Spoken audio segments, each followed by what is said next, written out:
नमस्कार, आप देख रहे हैं बियॉन्ड बॉर्डर्स और मैं हूं अनुज। मोहम्मद यूनुस के राज में बांग्लादेश का हाल भिखमंगों से भी बदतर हो गया है।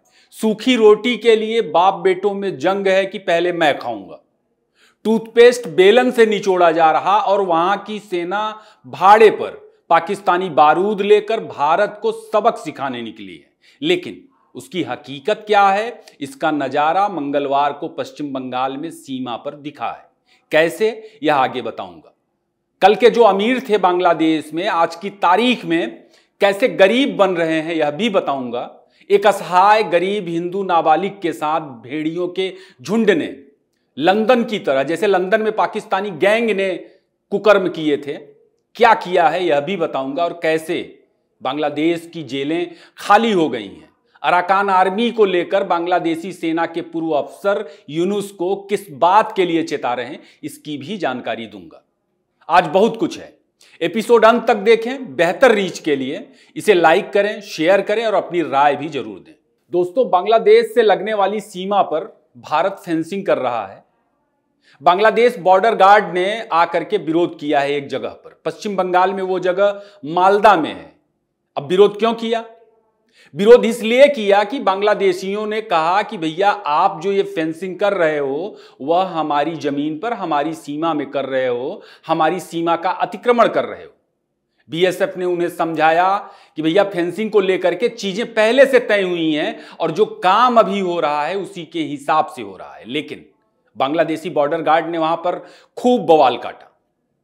और जब गांव वालों को पता चला कि बांग्लादेशी बॉर्डर गार्ड के जवान वहां बवाल काट रहे हैं मालदा में सीमा पर, तो गांव वालों का एक बड़ा झुंड वहां पर पहुंच गया। उसने जम करके वहां भारत माता की जय, जय श्री राम के नारे लगाए और आखिरकार बांग्लादेशी बॉर्डर गार्ड को वहां से पीछे हटना पड़ा। दोस्तों, वीडियो भाजपा बंगाल के अध्यक्ष शुवेंदु अधिकारी ने साझा किया सोशल मीडिया पर और गांव वालों के जज्बे की तारीफ की। बांग्लादेश के साथ विवाद के बाद घुसपैठ रोकने के लिए भारत समूची सीमा पर बाड़ लगा रहा है, घुसपैठियों को खोज रहा है। और यह बहुत ही अच्छा है कि हसीना के जाने के बाद भारत को यह ज्ञान हुआ कि बांग्लादेश वह बांग्लादेश नहीं है जैसा वह सोचता था, और हकीकत में यह पाकिस्तान की तरह ही एक बदतर मुल्क है। इसकी जानकारी आपको कॉक्स बाजार में एक दिन पहले मंगलवार को एक दिल दहला देने वाली घटना वहां से सामने आई है, उससे समझ सकते हैं। कॉक्स बाजार में एक 14 साल की लड़की अपने घर को जा रही थी फेरी से। उसे दो जिहादी चाकू की नोक पर किडनैप करते हैं और वे दो जिहादी 8 से 10 और लोगों को बुलाते हैं और बुलाने के बाद उस लड़की को ले जाया जाता है एक सुनसान जगह पर और भेड़ियों का झुंड बारी बारी से उसे नोचता है। क्यों नोचता है? सिर्फ इसलिए कि वह लड़की अकेली थी, हिंदू है। बांग्लादेश जैसे इस्लामिक मुल्क में कोई लड़की अकेले कैसे निकल सकती है? लड़कियों का अकेले घर से निकलना हराम है। खैर, बच्ची के साथ इस तरह ज्यादती की गई कि उसकी हालत खराब हो गई। बाद में कुछ लोगों ने देखा उसे और अस्पताल पहुंचाया। वह अस्पताल में है।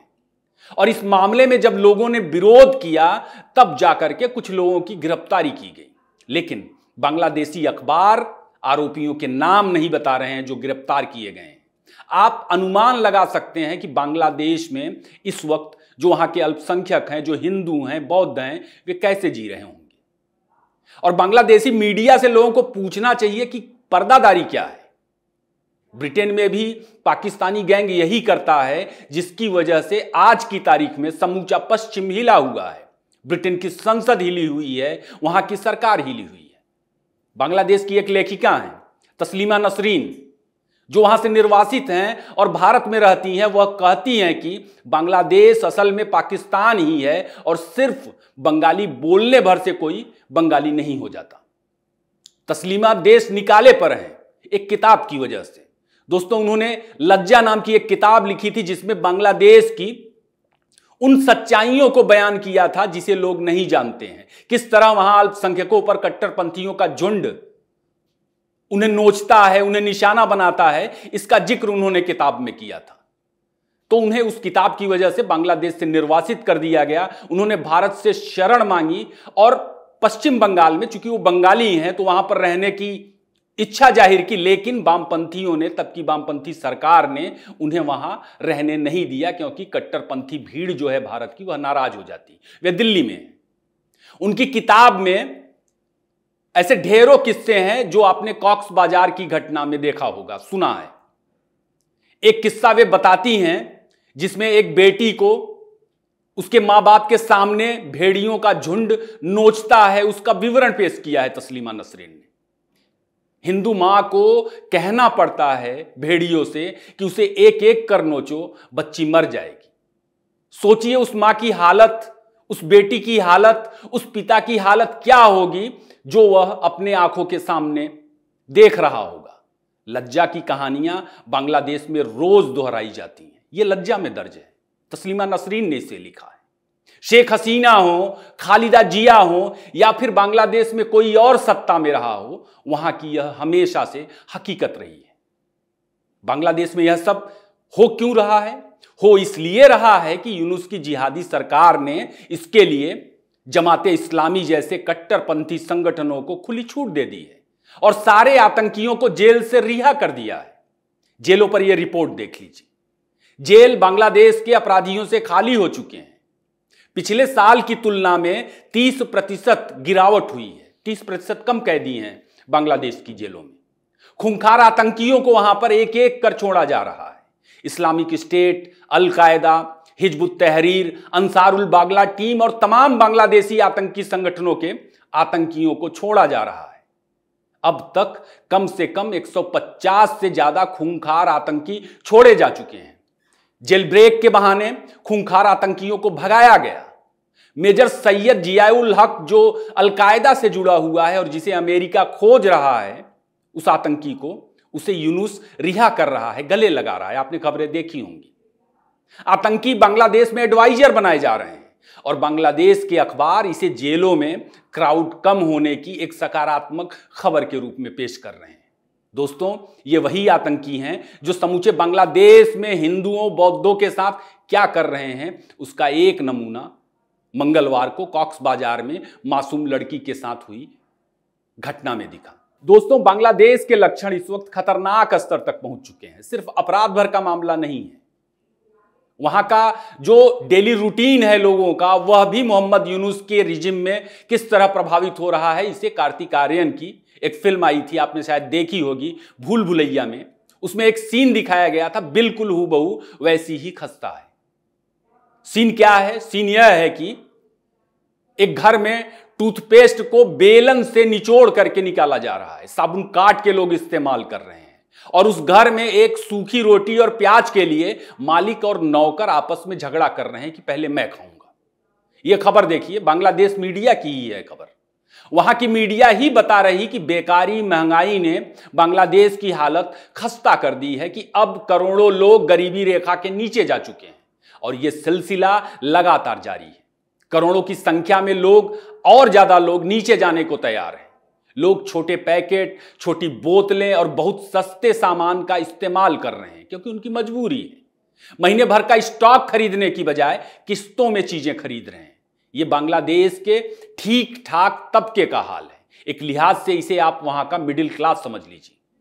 बाकी इनकी हालत से अंदाजा लगा सकते हैं कि असल में बांग्लादेश में इस वक्त जो पहले से गरीबी रेखा के नीचे थे, उनकी हालत क्या होगी। बांग्लादेश में पहले ही गरीबी रेखा से नीचे एक बहुत बड़ी आबादी रहती है और यह हालत खराब क्यों हुई? खराब इसलिए हुई क्योंकि वहां चुनाव के बाद से ही शेख हसीना को हटाने और भारत विरोध का जो माहौल बनाया गया, उसकी वजह से खराब हुई। यूनुस 6 महीनों में यूनुस ने खूब पैसे बनाए, उसकी टीम ने बनाए, जो विदेशों से एड वगैरह के रूप में मिला था, लेकिन लोगों की हालत ठीक करने की बजाय, सुधारने की बजाय सरकार ने उसे और बिगाड़ा। कैसे बिगाड़ा? सरकारी खर्च निकल सके, ठीक ठाक तरीके से चल सके, इसके लिए लोगों पर टैक्स थोपा गया। अभी हाल ही में 43 से ज्यादा चीजों पर बांग्लादेश में वैट लगाया सरकार ने, यूनुस की सरकार ने, और इस टैक्स ने जो लोगों की हालत पहले से खराब थी उसे और बदतर बना दी। अब शायद लोगों के पास टूथपेस्ट भी ना बचे जिसे वे बेलन से निचोड़ सके। बांग्लादेश में आज की तारीख में लोगों के पास काम ही नहीं है। बांग्लादेश की इस दूसरी रिपोर्ट से पता चल रहा कि बांग्लादेश में बेकारी फिलहाल 2 मिलियन से ज्यादा बढ़ चुकी है। और ये ऐसे लोग हैं जिनके पास कोई काम नहीं है, करोड़ों लोग जिनके पास रोजगार के नाम पे हफ्ते भर में सिर्फ और सिर्फ 1 घंटे का काम है। अगर इसमें उन लोगों को जोड़ दिया जाए जिन्होंने एक हफ्ते में कम से कम 1 घंटा काम किया, इस तरह से उनके पास रोजगार आया, तो दोस्तों ये संख्या बांग्लादेश में 60 मिलियन से ज्यादा है। बांग्लादेश की यह हालत क्यों हुई आप बखूबी जानते हैं। आंदोलन की वजह से कारखाने बंद हैं, ना जाने कितने कारखाने बाहर जा चुके हैं, कच्चा माल नहीं मिल रहा है, ऑर्डर कैंसिल हो चुके हैं, रोज स्ट्राइक हो रही है, परिवहन ठप पड़ा हुआ है। यूनुस और उसके कट्टरपंथी जिहादियों ने बांग्लादेश का कबाड़ा कर दिया। और किस लिए? सिर्फ भारत विरोध में एंटी इंडिया कैंपेन चलाया गया, हिंदुओं का विरोध किया गया। कितने दिन बांग्लादेश खड़ा रह पाएगा यह कोई भी समझ सकता है। दूसरी तरफ अराकान आर्मी ने समंदर में बांग्लादेशियों के लिए नो एंट्री लगा के रख दी है। सेंट मार्टिन आइलैंड पर बांग्लादेश का आना जाना बंद है, लेकिन मीडिया उसे अपने लोगों को नहीं बता रहा, चुप है। बांग्लादेश में कोई आवाज नहीं उठा रहा। बावजूद अब वहां की सेना के जो पूर्व अफसर हैं वही अपनी सरकार से, यूनुस सरकार से सवाल करने लगे हैं कि साहब बहुत देर हो जाएगी। अराकान आर्मी से आप बात करिए इससे पहले कि वहां कोई तीसरा देश घुस जाए, तब बहुत देर हो जाएगी। बहुत देर हो जाने का क्या मतलब है? यह मतलब है कि अराकान आर्मी ने समंदर में एक हद खींच दी है बांग्लादेश के लिए।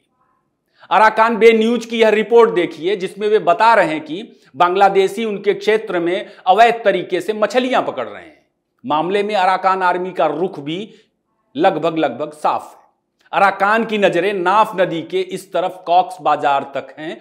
कॉक्स बाजार में दोस्तों अराकान आर्मी 2 दिन तक उसका अराकान आर्मी का कब्जा भी वहां रहा। बाद में वे निकले बातचीत के बाद। तो आप समझ सकते हैं कि बांग्लादेश में क्या कुछ चल रहा है। और अराकान आर्मी ने यह प्रेशर क्यों डाला हुआ है? अराकान आर्मी ने यह प्रेशर इसलिए डाला हुआ है क्योंकि रोहिंग्या के जो आतंकी हैं वे लगातार अराकान आर्मी को गुरिल्ला वॉर में निशाना बना रहे हैं। तो बांग्लादेश के सेना के पूर्व अफसरों ने भारत का नाम तो नहीं लिया, मगर उन्होंने साफ साफ कहा यूनुस सरकार के कि आप चाहो तो कूटनीतिक चैनल से बात करो अराकान आर्मी के साथ या फिर सेना का इस्तेमाल करो, मगर वहां पर कुछ करो। अब सवाल है कि अराकान के मोर्चे पर, म्यांमार से लगने वाली सीमा पर ऐसा क्या हुआ है जो वहां की सेना के पूर्व अफसरों को सेना के इस्तेमाल की जरूरत पड़ रही है। सेना के अफसर कह रहे हैं कि इससे पहले वहां कोई तीसरा देश आपकी हालत खराब कर दे, कुछ करिए। आखिर वहां क्या चल रहा है? हम समझ सकते हैं कि वह तीसरा देश कौन है जो अराकान आर्मी के साथ मिल करके वहां पर बहुत कुछ कर रहा है। यह तीसरा देश अब खुद बंदूक नहीं चलाता, बंदूक चलाने का काम दूसरों पर छोड़ दिया है। जैसे खैबर पख्तूनख्वा में अफगान तालिबान बंदूक चला रहा। बंदूक इसलिए चला रहा कि पाकिस्तान ने उसकी सीमा में घुसकर एयर स्ट्राइक की थी। दोस्तों भारत के विदेश मंत्रालय ने अफगानिस्तान में पाकिस्तान की जो कार्रवाई हुई थी उसकी कड़ी शब्दों में निंदा की, जिसमें निर्दोष अफगानी यहां तक कि मासूम बच्चों को भी निशाना बनाया गया था। रणधीर जायसवाल ने कहा कि पाकिस्तान की हमेशा से यह आदत रही है निर्दोषों को निशाना बनाना। बाकी बदले में तालिबान ने लगभग खैबर पख्तूनख्वा पर कब्जा कर लिया है। पाकिस्तानी मीडिया, पाकिस्तानी सरकार इसे नहीं बता रही। तालिबानी पेशावर के दरवाजे पर खड़े हैं। बलूचों ने दूसरी तरफ मोर्चा खोल दिया है और गोरी गजनी के नाम पे बनी पाकिस्तानी मिसाइलें पाकिस्तानी सेना अफगानिस्तान पे दाग नहीं पा रही। कह रहे हैं कि पहले नाम बदलेंगे उसके बाद दागेंगे। लेकिन उससे पहले पाकिस्तान के विदेश मंत्री भारत को बर्बाद करने बांग्लादेश के दौरे पर पहुंचने वाले हैं अगले महीने फरवरी में। पाकिस्तान के विदेश मंत्री ने कहा है कि बांग्लादेश की हर संभव मदद करेंगे। वह पाकिस्तान जिसका फॉरेक्स रिजर्व बांग्लादेश से कम है, जिसकी जीडीपी प्रति व्यक्ति आय बांग्लादेश से कम है, जो अपनी ही मदद नहीं कर पा रहा, वह पाकिस्तान बांग्लादेश की मदद करने के लिए आ रहा है। बांग्लादेशियों को इन चीजों को खुली आंखों देखना चाहिए कि उनका जीवन जहन्नुम कैसे बना। बाकी होई ही सोई जो राम रच राखा, को कर तर्क बढ़ावे साखा। आज के लिए बस इतना ही। एपिसोड आपको कैसा लगा जरूर बताएं। इसे ज्यादा से ज्यादा लाइक करें, शेयर करें और अपनी राय भी दें। आपने इतना समय दिया, आपका बहुत बहुत धन्यवाद।